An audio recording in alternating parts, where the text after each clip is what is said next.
Welcome to our first episode of our social TV program, PMI-CIC on the Air.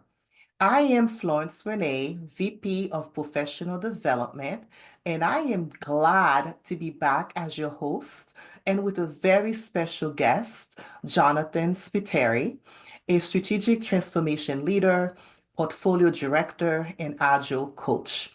He is based out of Malta in Europe. Now, if you are new to PMI-CIC as a member, a friend or follower, or someone who saw my posts on social media and decided to spend time watching this event, PMI-CIC on the Air, it is an informal, informative, interview-style conversation between our chapter and an interesting guest. It's the cornerstone of our social TV program that started in response to the COVID lockdown. The whole idea was and is still about providing our chapter with additional events while increasing our chapter's social media presence. So this episode will be like all the others, informal, informative, and hopefully fun. And our topic today is making AI work, aligning people, process, and technology. Before I get into my conversation with Jonathan, I have a small housekeeping item, my usual brief disclaimer, which is that the views expressed in this episode don't represent the Project Management Institute, our respective chapters, and or our current and past employers. They are our own views and thoughts rooted in our lived experiences and general knowledge. And with that, Jonathan, welcome to PMI CIC on the Air in Central Illinois, basically. Do you want to go Thank you. ahead and tell us a little bit about you, what's your connection to PMI-CIC, first of all, because I think that's interesting. How you got Yeah. started in project work, what inspires you. The floor is yours. So, first of all, thank you for having me. It is really a pleasure being here with you, and I'm literally honored to be in your podcast. By way of introduction, as you mentioned, my name is Jonathan Spiteri, and I am from Malta. And for those of you who don't know where Malta is, it's a very small island under Sicily, but although it's a very small island, it's a stunning island. It's a lovely island. I have a long experience in the field of organizational transformation, both the digital, but also on the business front, as well as you mentioned on the agile coaching and project program and portfolio management. Throughout my career, I have worked across various industries and multiple countries, which obviously have given me the opportunity to collaborate with diverse and multicultural teams. I have also worked on very large scale international programs, established different ways of working, and worked with a number of board of directors and C-level executives on strategic organizational changes. During the past 3 years, I've noticed a significant gap in Malta. It was the absence of a community where professionals can come together to discuss challenges and support each other. And this realization led me to establish the first PMI chapter in Malta. And we officially launched it in last August. I am Wow. currently serving as the vice president of this chapter, and I was, surprised to see this growing interest from not only from individuals eager to learn more about this chapter, but also individuals who want to go into the project management profession. So I'm sure that for the next couple of months, they will be very exciting and very interesting for us.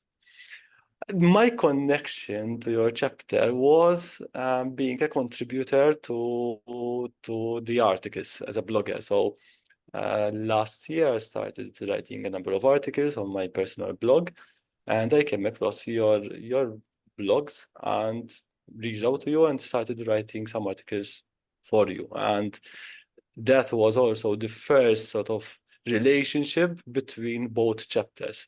And I am definitely sure that we will be taking this much more in the next future. You asked me what led me to project management, right? To be honest with you, I really fell into this career. I started actually as an electronics engineer. I graduated as an electronics engineer, worked in research and development, and started loving the development of integrated circuits. So I then moved to software development, where I had this manager who really saw great potential in me. And in fact, in less than a year, I started leading a team. And he used this trick with me. He told me, look, John, can you just help me out in project management fields, sort of stop whatever you're doing and come and help me? And I told him, no, definitely not. I mean, I've changed my career for this. I'm not going to go into a new one now after just a year and a half, something like that. And he told me, no, no, no, no, just 20% on software on management and 80% on software development. And I accepted. But in reality, he meant 80% on project management and 20% of software development. So that's actually what led me into the project management field. I loved working with this guy. And, eventually I said, yeah, this is actually my field. And I just fell into it, and I cannot go out of it now. Right. And it's a very common experience. A lot of people fell into it, or they were doing project work, or they were project managers, but they never had the title. And so they didn't Yeah. know what it was. So it's either one or the two popular experiences. That is just very interesting. And congratulations to you for seeing a need in your area and standing up the first PMI chapter over there. I can imagine it's been a few months now, so you guys are growing. Do you mind sharing how many members you have now currently? Sure. So in just 4 months, we have nearly 20 members. You know, That's pretty um, good starting out. yes, and the thing is that as a country, we are more affiliated to other certifications, not the ones that are provided and offered by the Project Management Institute. So a number of people and even organizations are not that familiar with PMI. So for us, it is an even bigger challenge to introduce these ways of working and certain Right. certifications within the local community. That's interesting. Well, like you said, you have a big challenge ahead of Yeah. you. And it's not just you, so it's a whole team, but No. I'm sure you guys Yes, will yes, yes. overcome it. And next thing you know, you will be like 500 members, 1,000 members, and I just wish you the best in that endeavor. Very exciting. Yes, it is. It is So, exciting. our topic today is making AI work, aligning people, process, and technology. So I kind of thought we would start with an AI 101, the college level, edition. So for our members and anybody who might be watching, what is AI? Or what is your definition of AI? How would you explain AI to someone who's not familiar? This is a very interesting question because coincidentally, last week, my 8-year-old son asked me the same question. What is AI? Because he had heard it from his friends and told me, John, oh, Papa, what is AI? And the way that I've explained it to him is that think of it like teaching a computer to learn and think like you, like a human. But instead of using books and teachers, we use data and algorithms. Now, that obviously led me to answer what is data and what are algorithms. But I think the most simple way to explain it is like this, right? That instead of using books and teachers, you are using data and algorithms. And there are different ways of how you can teach a computer. Um, you can use what we call rule-based, right? So you use predefined rules and logic, like if-then statements. So if this happens, then do this and do that. So you have decision trees, etc., etc. So they are rigid and they follow a simple and a structured sort of rules. But they do the work. An example of this is, for example, spam, right? And automated workflow. So if you receive an email from a particular email address and you mark it as spam, it automatically starts saying, okay, so this email address should be automatically moved to the spam folder. Then there is the learning-based AI.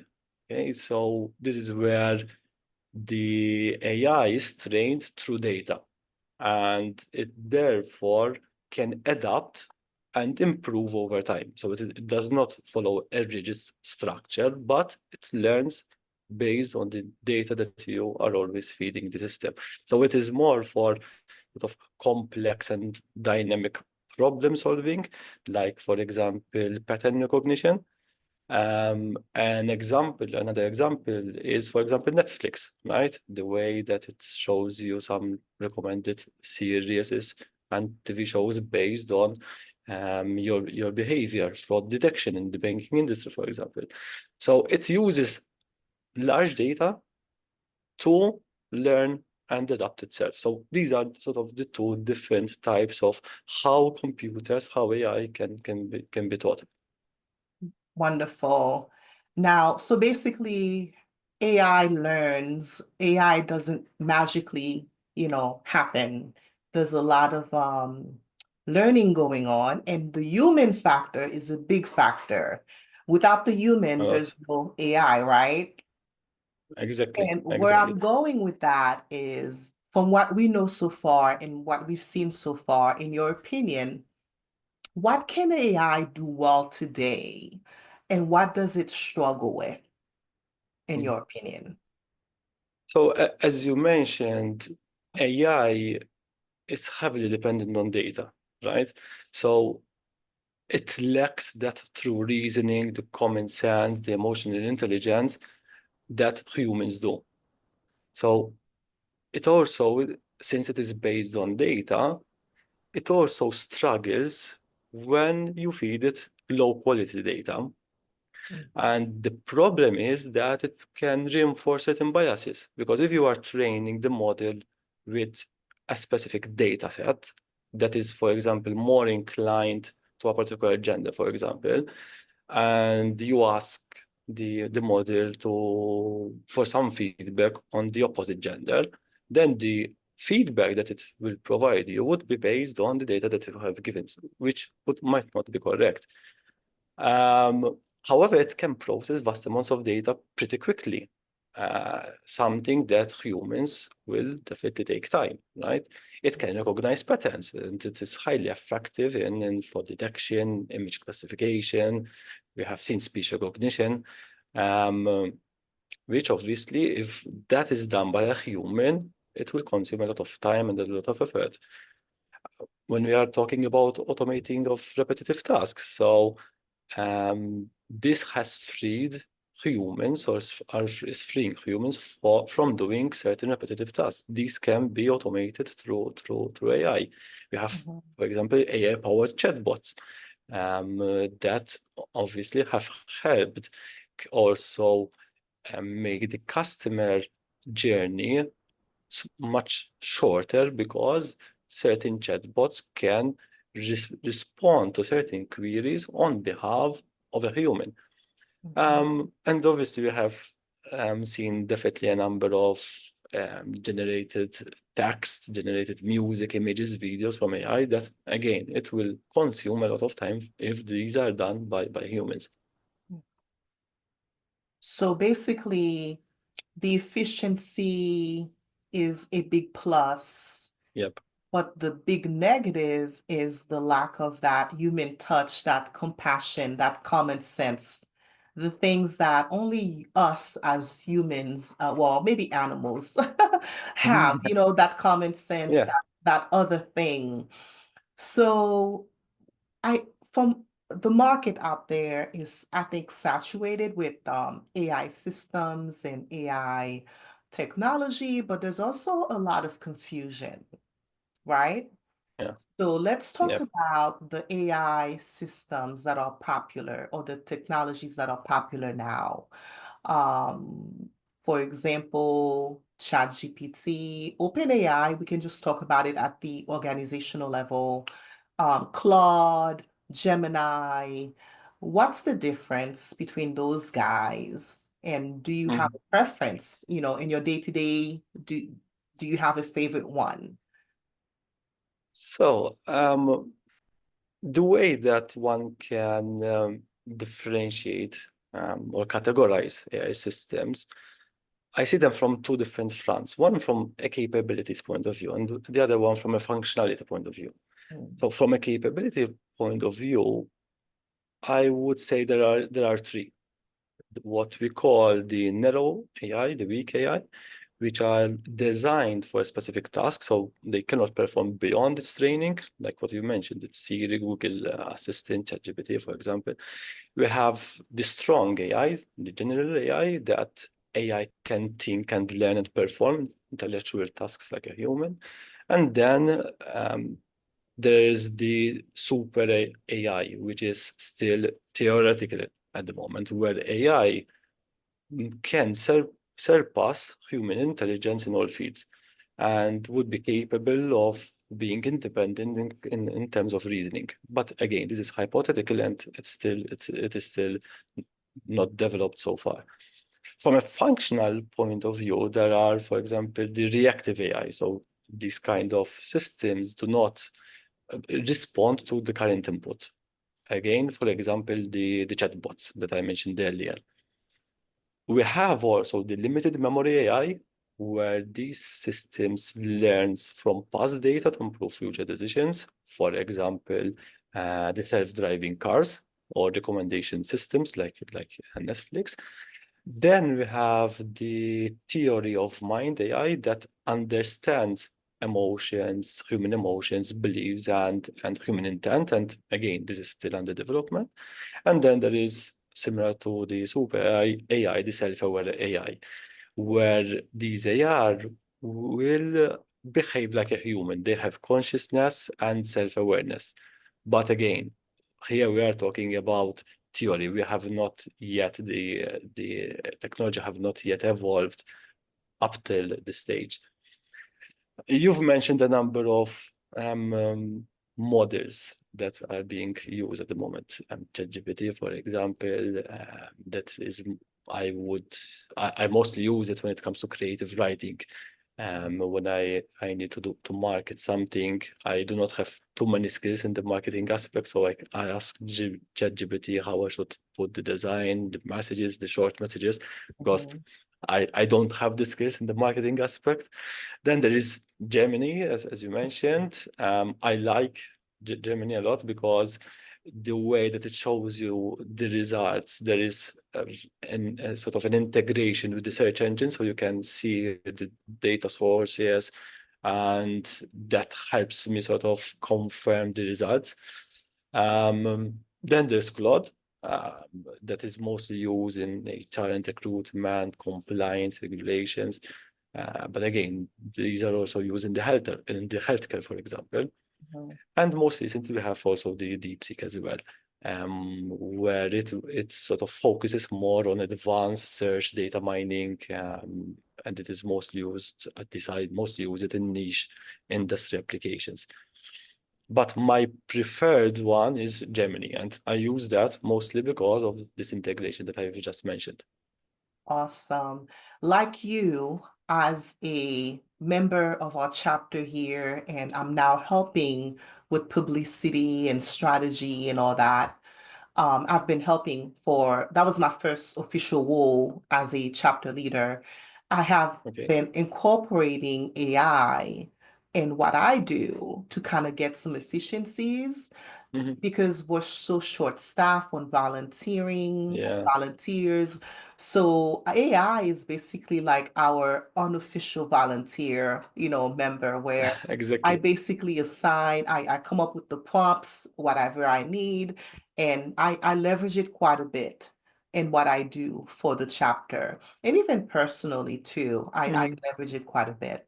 Now, the one Because that I'm looking, because go ahead. because sorry for stopping you, but because the reality is that anytime that there is new technology that is disruptive, it has promise on one end, but then there is a lot of concerns on the other end, and a lot of fears, a lot of doubts, which sometimes results in procrastinations and people leaning out and not wanting sort of to pay attention to the evolving of the technology.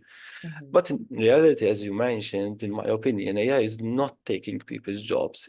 I see that it's actually freeing you up from those routine tasks and therefore help you, especially in project management and people who are actively involved in strategic decision making, rather than focusing on those repetitive tasks, it helps you take actions towards moving your business, your project to the right direction. I agree. And we basically with this segue, we segued into the people side of AI, that people perspective. So then how do you address that common fear that AI will replace jobs rather than augment jobs, or in my case, make life more efficient, take off the load off my shoulder Yeah. and put it on ChatGPT and Claude. Like, how do you address that? I think you and I are pro AI. So how do you address that to somebody with that common fear? What would be your advice? So first of all, one is to acknowledge the concerns, right? As I mentioned, when there is a disruptive technology, it is natural for people to fear that they are going to lose their job, for example. So starting from acknowledging their concerns and highlighting also that similar instances have happened in the past with the introduction of the internet, for example, um, and give them examples. Okay, so at the moment you are doing this, which is quite repetitive, but do you think that instead of spending time on this repetitive task, what about starting doing this thing so that it will help you grow in developing yourself in certain other areas? So I believe that if you are sort of transparent and if you manage to build that relationship with the employees, with the individuals, I think you can beat that sort of common fear. I think it's also important though to recognize that there is a need to reskilling and upskilling as well. So let's make sure not to approach this change just by forcing people to adopt the change, right? Humans also needs to be trained on it, and Right. especially in AI when human and AI collaboration is critical. Now, with respect to project professionals, project managers, what are the key skills do they need to develop, I guess, their chops for AI initiatives that their companies might be undertaking? What would be some key skills that we need to have as project professionals? So if one considers, for example, how many project managers use Excel, for example, Microsoft Excel, that meant that project managers needed training in Excel. They needed certain skills in understanding how Excels work and how it fits with the entire project management techniques. And this is the same goes for AI. So I believe that given that AI will be shaping and is currently shaping certain projects, project managers need to have a certain understanding of AI fundamentals. They need to understand the limitations of AI and what good AI outcomes look like. I've mentioned, for example, the issue with biasing data. So it's important, I would say, that project managers are aware of this issue, that they need to understand how important, how critical it is that the system has enough data which is precise, which is targeted, which represents the outcomes of the targeted customers that they are working on towards to, and to make sure that the data is correct and it's clean and not biased. I also think that there needs to be focus on strategic thinking. So now it's not just buying AI and just plugging it into the project. No, it's more about aligning AI with the business goals. So what need to question at every stage, I would say, of the project, how would this AI system, this AI technique, solve the real business problems that we are facing? Why are we introducing this AI? Can we live without AI? So one needs to understand that concept as well. And with AI, with the continuous improvement in AI and developments in AI, definitely one key skill for project managers is the iterative mindset, the agile mindset, because we know that AI models will evolve over time. So it would be ideal not to start working on a 3-year program at a full scope and Yeah. you just don't change parameters, but you start going into this MVP approach, into this iterative approach, so that if there are new developments in AI, for example, during the course of the program, then the project manager is capable enough to adapt his scope, his approach, his stakeholder management accordingly to make sure that that new development is also introduced in the project if it is aligned with the business goals. So with that, I guess we can kind of take it further. How would you suggest organizations go about building the right team composition for AI projects? Is there a secret formula to get the right team? I wish there is a secret formula in every challenge, but unfortunately there is not. Definitely it should be a cross-functional team, right? And one of the key members definitely should be the business and domain experts, the product managers, the industry experts, because if we had to take the chatbot example, right, they need to define the chatbot goals. Are they looking at introducing the chatbot to reduce response time or maybe to handle FAQs so that they ensure that the system is aligned with the business needs? So having business and domain experts is definitely critical in this team composition. Then if you are dealing with AI, then therefore you need AI and data scientist team. So machine learning engineers, data engineers, so that they can train the chatbot, if we are using this example, to using historical customer service data to improve its response. With AI, it comes a lot of ethics and governance. So you need people that are into the ethical world. So legal teams, data privacy officers. So again, to ensure that the chatbot responses are fair, they are unbiased, and importantly, that they are compliant with privacy regulations. Mhm. And we've mentioned the people, right? So we need change management people and user adoption within this team because they need to be out there, train, for example, the frontliners to make them more adaptive to this new technology. So if you are talking about this chatbot, they need to train the customer service on how to work alongside the chatbot to handle complex queries. And lastly, and definitely this is very important, IT and infrastructure, because obviously you need to deploy the systems, the chatbot on a secured and ideally scalable platform so that it can handle high traffic. Do you think to kind of get them together and train and upskilling, getting the team together, in your experience, have you noticed more success where the training comes from an external source or in-house? Or is there no difference? Mm.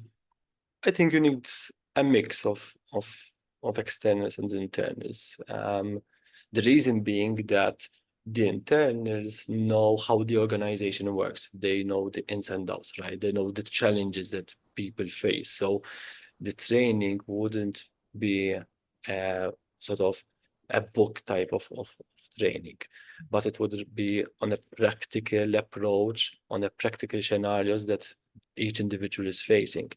On the other hand, having external people delivering the training can give that insight on what is happening outside the organization that might help the organization in solving their issues.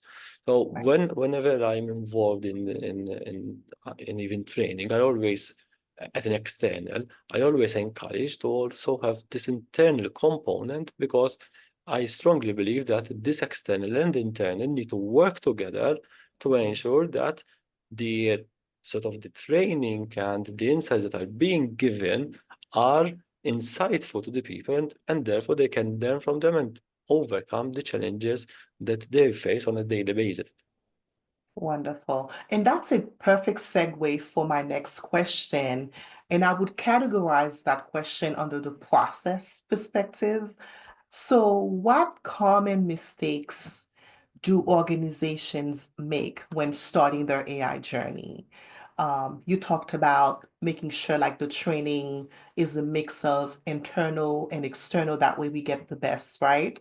So, what would be the common mistakes that organizations do from your experience and what you've seen out there? One of the biggest challenges I would say is that um, some organizations look at it from a mostly technological point of view. So let's just buy a system and plug it in our process. And this has a lot of disadvantages around it, including definitely the relying on the vendor too much, right? So you start having that lack of in-house knowledge and customization, which would be challenging to overcome in future. Then there is also the change management that I've mentioned, right? So you want to automate a process. You've seen this AI system that can automate the process. You introduce it, but you do not sort of give enough training to the people that will be involved in this new process.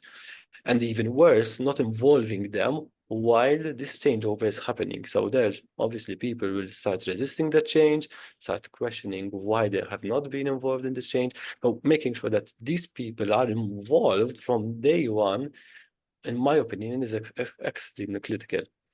And the other thing, the biggest mistake, I would say also is, and I've mentioned this before, is the lack of understanding that data is critical to make the process work. So poor quality or insufficient data would lead to failure. It would have biased information, and therefore the workflow, the new process, will not work as intended. Gotcha. And in terms of, I mean, y most organizations are fairly new to transformation to begin with, meaning there's more failure than success rate when it comes to doing transformation projects. What do you think is, I don't know, the most effective process or even framework methodology, project management? Let's kind of confine it to project management. Would be for an AI transformation project? What would that be? Waterfall, Agile, a combination, or anything you think helps? Uh, Again, there's no silver bullet to these scenarios. It depends on the organization, it depends Right. on the rate of change of the organization, it depends on the leaders that are leading this change, right? I would say that the most important aspect is that agile mentality. And when I'm mentioning agile, I mean the adaptive kind of mindset that you are willing to change, for example, the scope based on new developments, right?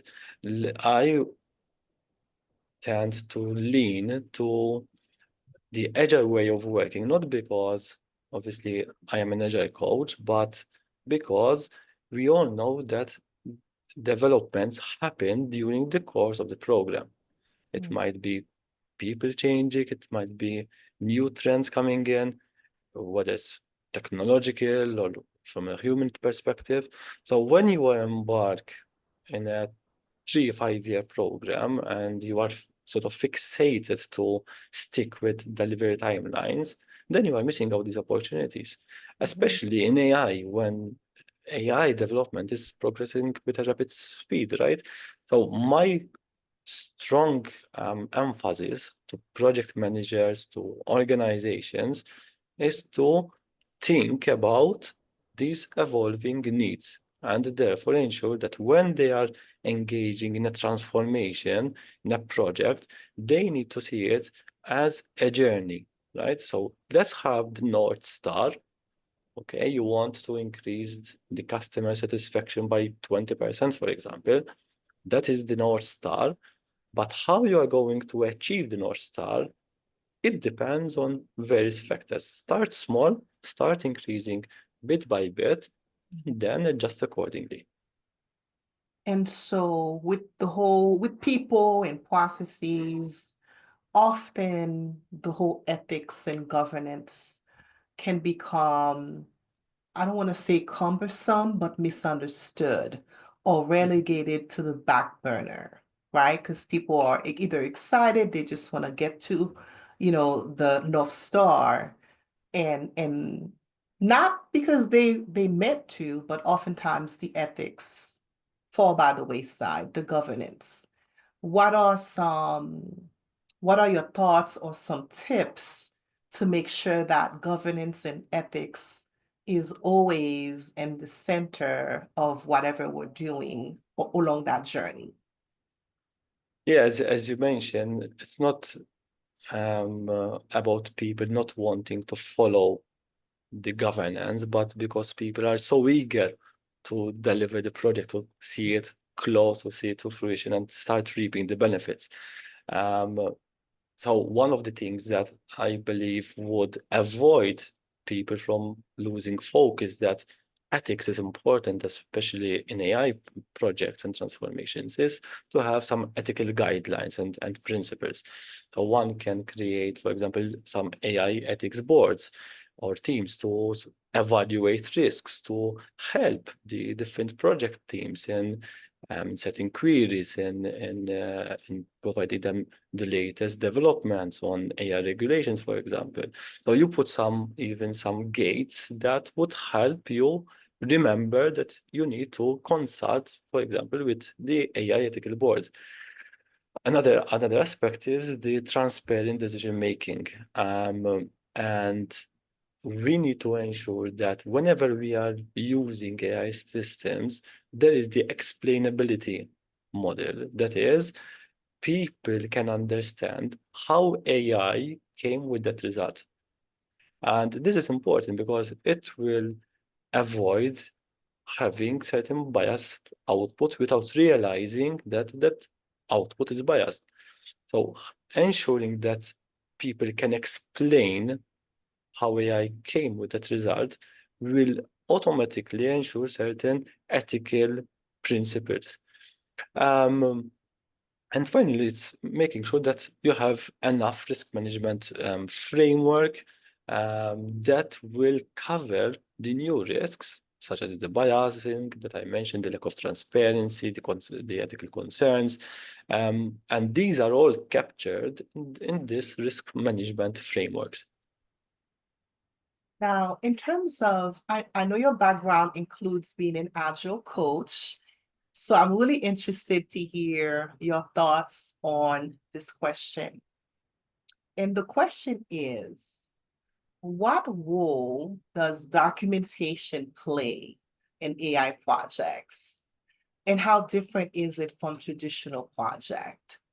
Light documentation, no documentation, or heavy documentation? What say you on that topic? Yeah, documentation is not one of the favorite ingredients of people following agile Yeah. methodologies usually, right? However, saying this, there is an understanding that documentation is important. I think the concern is to what level one needs to document things out, right? Um, and in AI, documentation becomes important because it ensures a certain level of transparency. It ensures a certain level of traceability. It Yes. ensures a certain level of model explainability, as I mentioned. So documenting how the model came to a result might become very useful in the next couple of months. And because it can help you um, do certain improvements or even help you sort of question the whether the model is working correctly and help you identify certain room for improvements. So in the documentation, definitely you need to document the data sources, the Right. steps, how you selected the model, how you trained the model, the parameters that you've given it, for example, any checks that you have made during the project. So these are extremely important, especially in AI when things are developing in a very rapid speed. And we also need to consider that there are also some ethical considerations and compliance needs that, especially in highly regulated environments, one would need to sort of answer to the regulator when it comes to certain um, processes, when it comes to certain products that they develop. So this becomes extremely important. Um, I think it's always a mix of finding the right balance, right? Yes. On AI, one needs to lean more towards this transparency, traceability, and model explainability, I would say, because it's the crux of the entire AI. Awesome. And with that, I guess the next question I have ties back to something you said about how sometimes companies think they can just buy AI and plug and play, right? So without getting too technical, what's the criteria should organizations, I guess, follow or use to figure out which solution is the right one for them? Yeah, there are a lot of AI systems, and choosing the right AI solution is challenging. And it depends as well on what you want to achieve. So, for example, one of the criteria that you need to watch out is the model performance and accuracy. So, what is the overall correctness of predictions based obviously on the data that you've given it? What is the proportion of true positives among the predictive positives? Um, Also the model efficiency and scalability. How many predictions can the model make per 1 second, for example, or per unit of time? How much computer power the model is using? Because obviously you need to make sure that you have enough hardware, enough infrastructure to support that model. One of the key criteria I would say is, and it ties to what I was saying earlier, is the model explainability. What type of techniques are used to help you understand how the model arrives at its predictions? Another criteria is definitely the data requirements. How much data volume is required to train the model? How sensitive is the model to data quality issues? And obviously, then there's the security, right? Because obviously these kind of systems will be vulnerable, and you need to make sure that there is enough data security in place to protect sensitive data, and that there are regular vulnerability scans that are performed on the AI system to ensure that these are secured.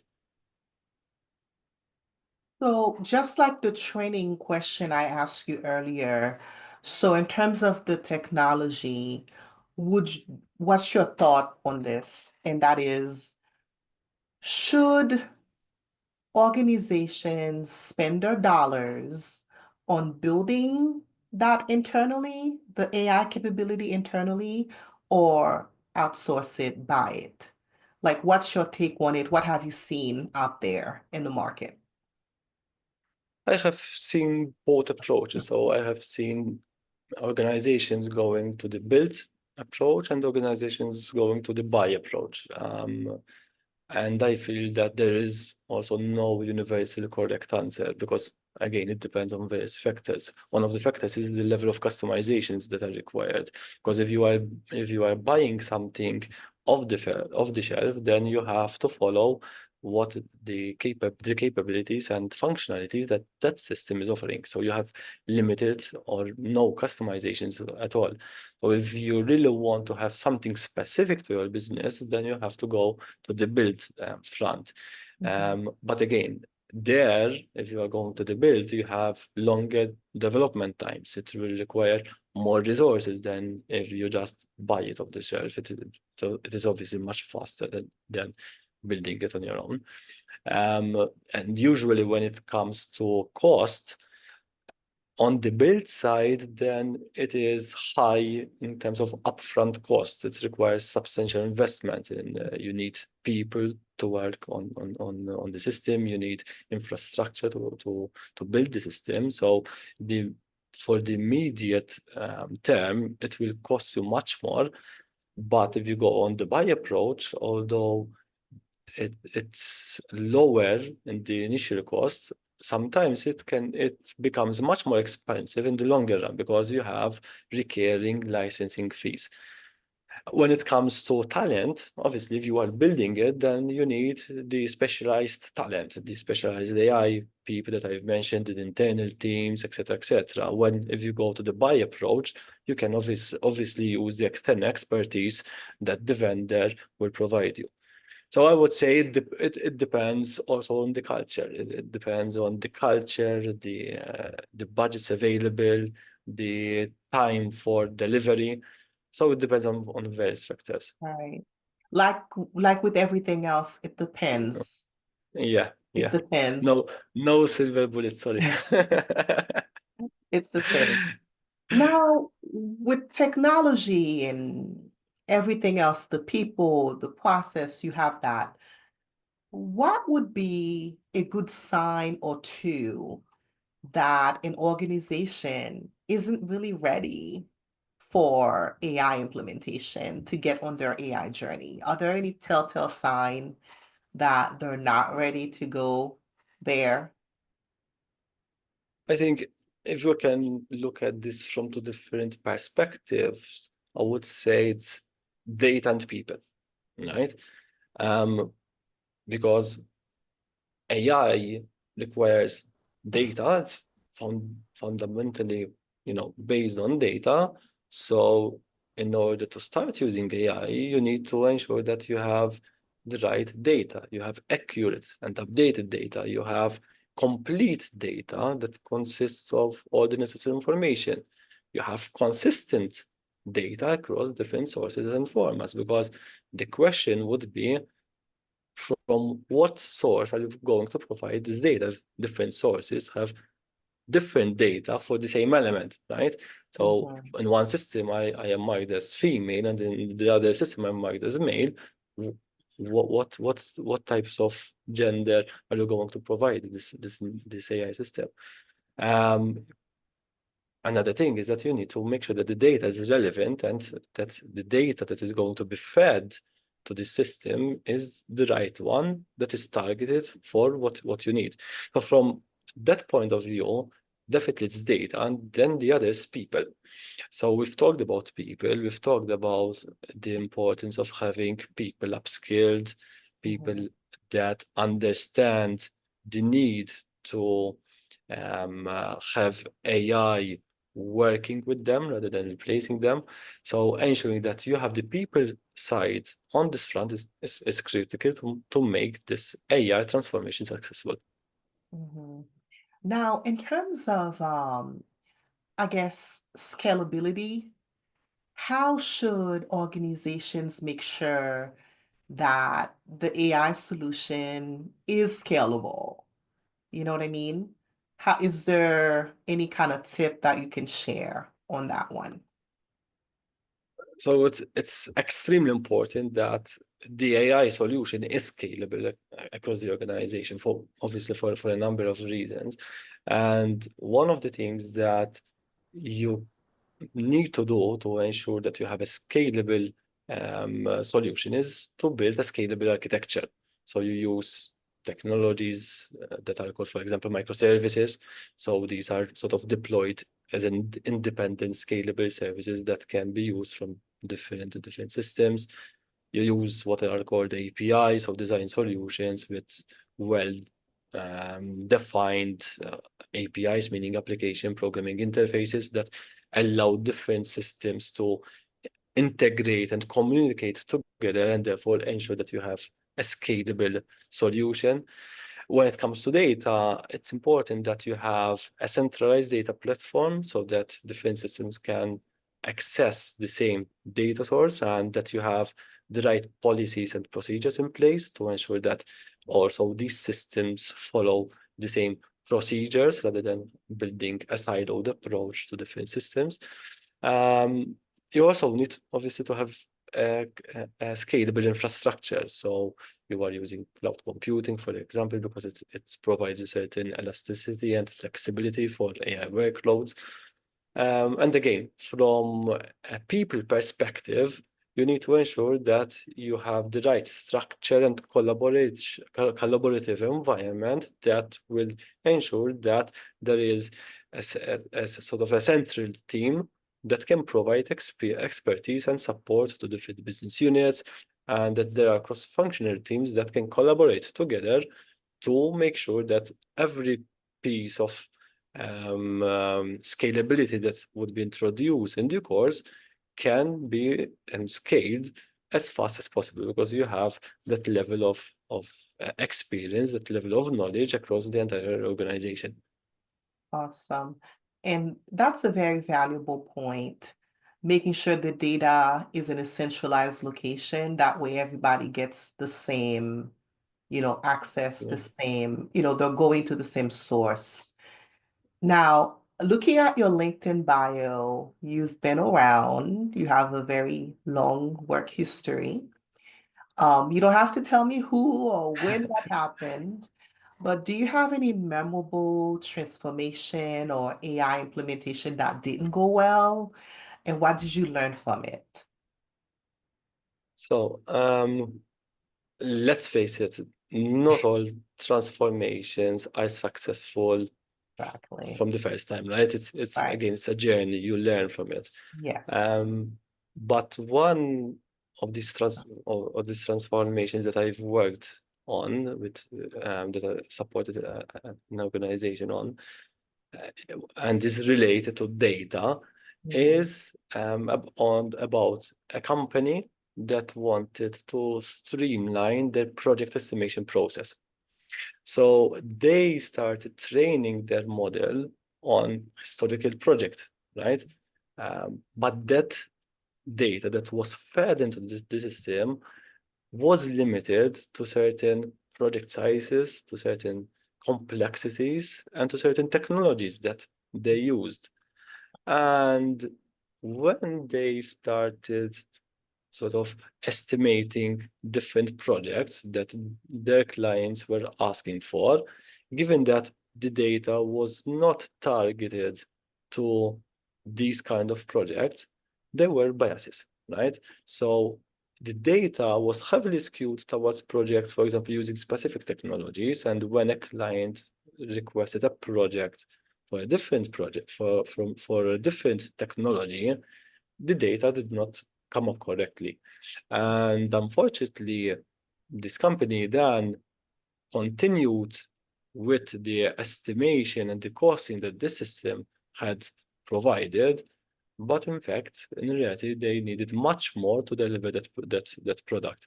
So this shows as well that how much important that your system, your AI system, is fed with accurate data that is targeted for your needs.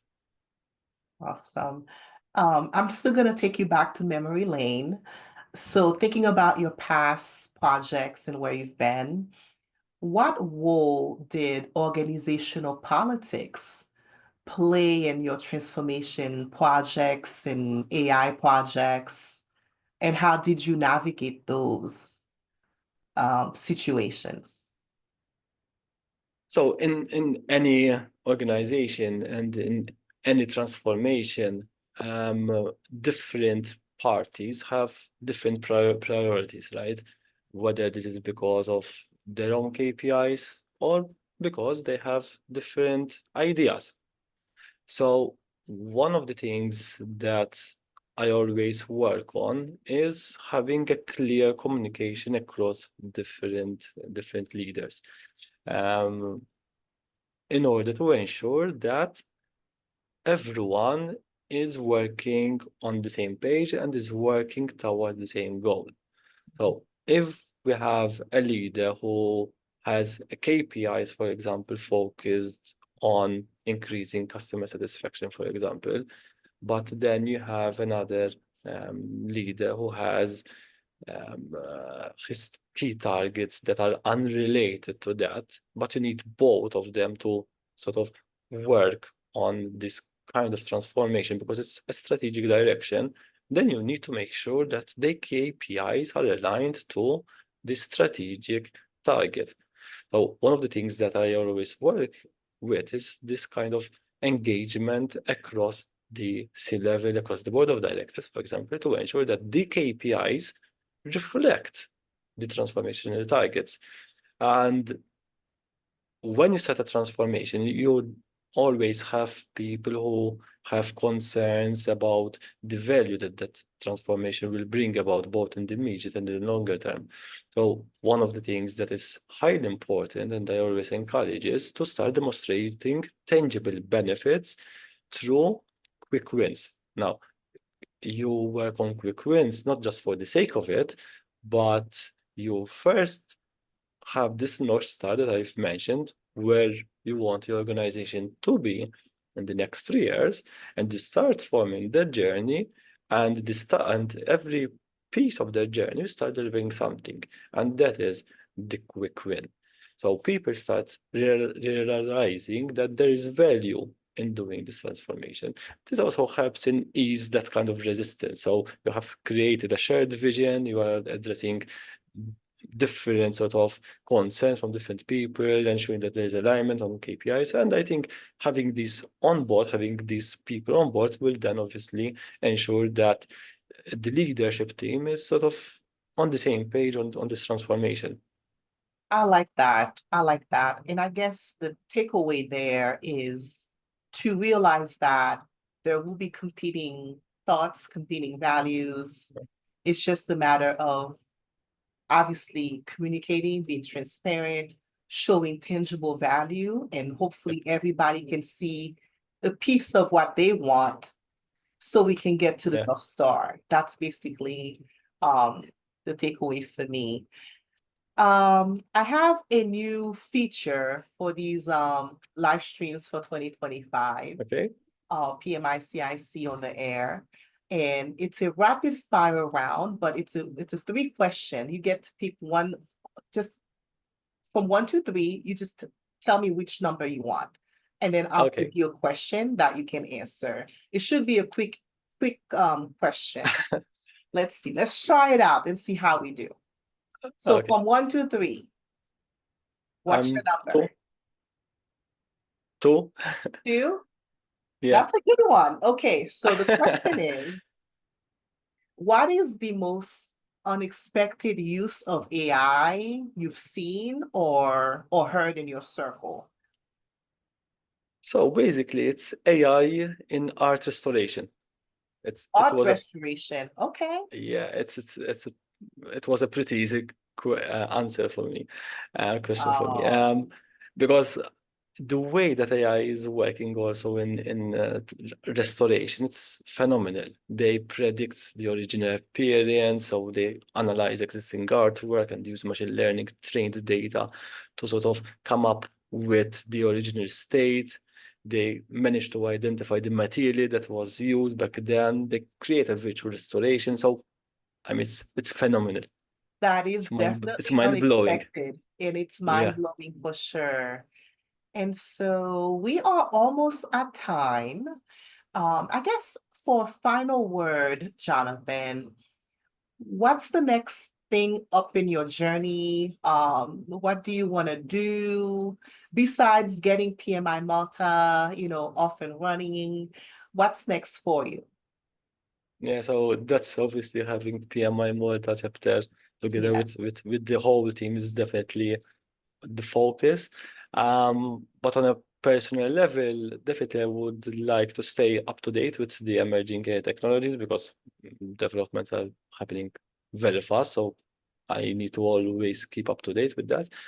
And on a professional level, I will definitely continue focusing on emphasizing the human aspect of AI because while technology itself is critical, it is equally important to ensure that AI aligns with the human values and people are also involved in this sort of in this AI driven world now.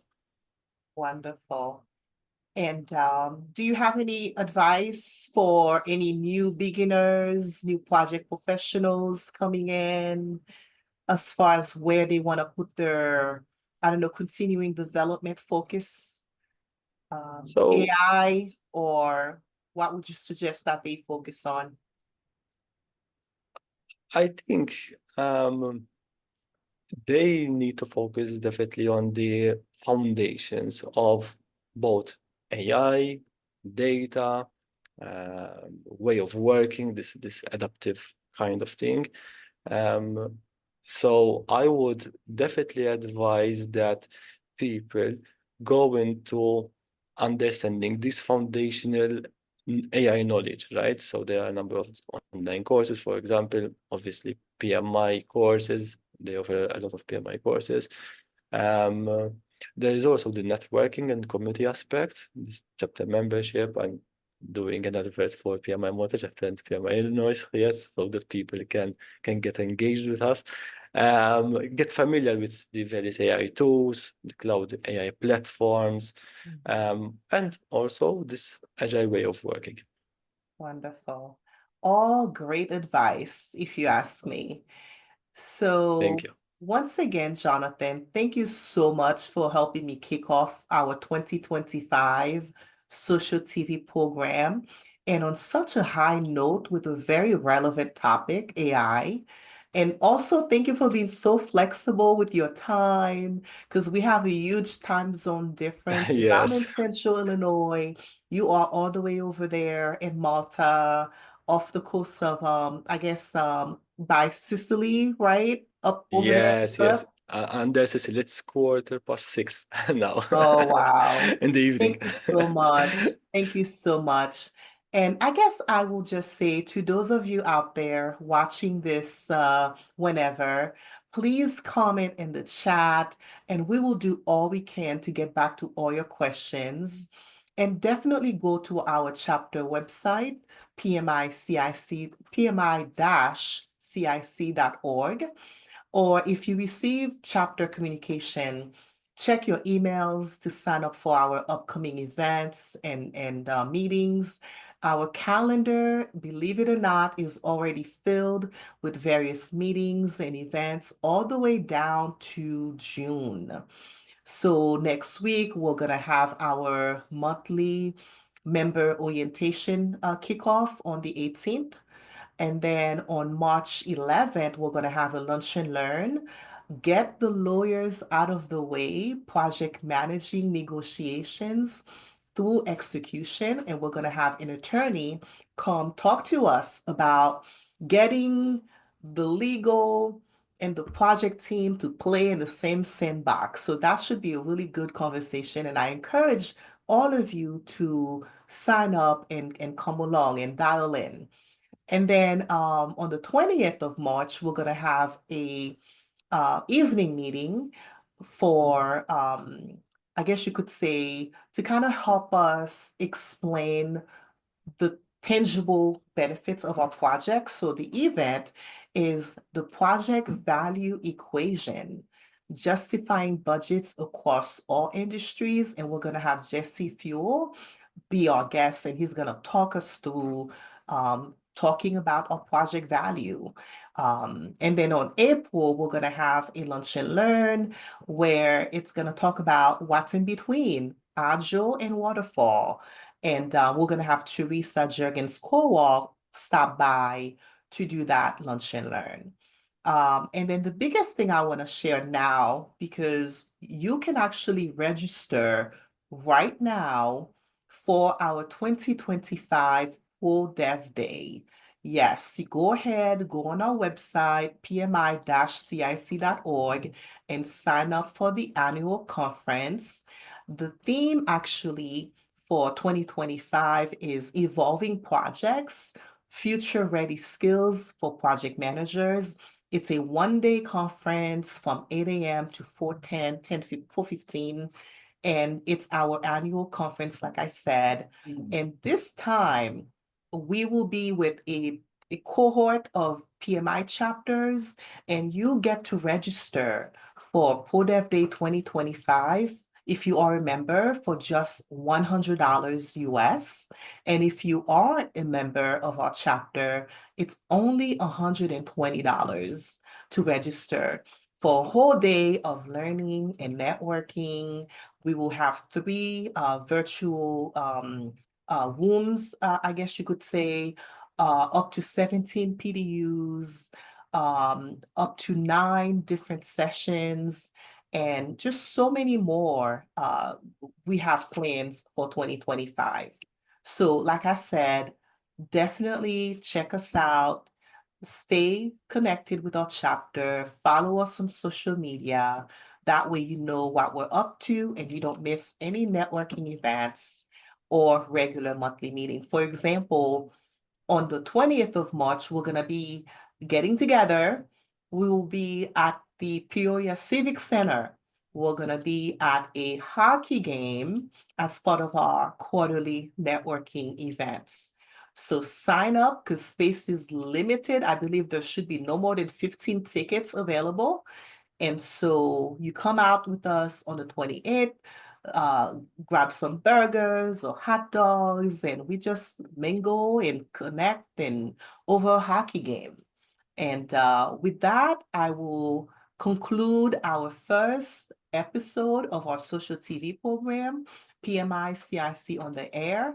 And I hope to see you all in our next chapter meetings and also in our next edition of this podcast. Again, Jonathan, thank you so much for your time and your insights. And I'm sure this episode will find its home somewhere in someone out there, and they will get a lot out of this conversation that we just had. Well, with everything that we have going on, Jonathan, again, like I said, it's already 6 p.m. for you. So have a great rest of your day. Thank you very Have a much. great evening and take care. And thank you for the invitation. It was a pleasure. All right. Thank you. Thank you.